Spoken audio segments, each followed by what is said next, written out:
Bu bizani Toshkent shahridagi metro yo'llarimiz. Hozirgi bu? Hozirgi. Shu maket loyihasi qilinganda, maket qilingan paytda mana bu yo'limiz hali yo'q edi. Bu qo'shildi va hozir bu yo'l bor. Va hozir mana bu yo'limiz yo'q. Muhokamalar ketyapti. Bu bo'yicha bu Pushkin TTZ yo'nalishimiz va Shota Rustavelidan ipodromga boradigan yo'nalishimiz hali yo'q. Lekin Toshkentda bu bo'yicha yaqin rejada bor. Stadiya proyektiga.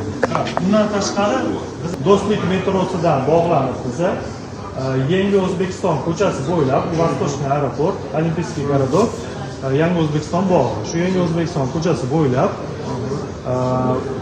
mana bu yerda временный vazirligimiz bor. Undan to'g'riga o'tib ketib, mana bunaqasiga kelib, hozir birinchi bosqichni to'xtaymiz. Mana bu yerda bizani bashnamiz turibdi. Biznes markazimiz.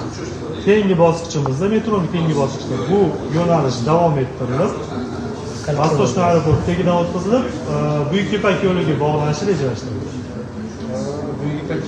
Buyuk Ipak. Ha. Ya'ni shu bilan biza shaharni turli tomonlardan turli xil oqimlarni har xil yo'llar bilan bog'laymiz keyingi Toshkentga. Bitta yo'nalishga bog'lanib qoldi. Bu yo'q, bu halqa yo'limiz, bu avtomobil halqa yo'li.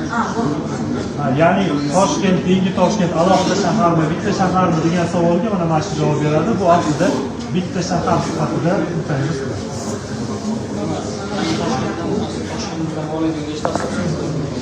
Hop, hozirgi kunda Yangi O'zbekiston bitta yo'limiz.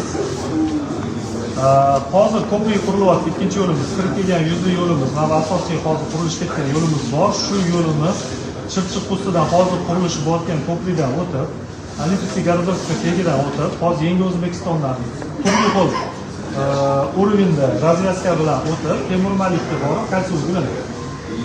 Hozir shuni qurilishi ishlari olib bo'ldi. Birinchi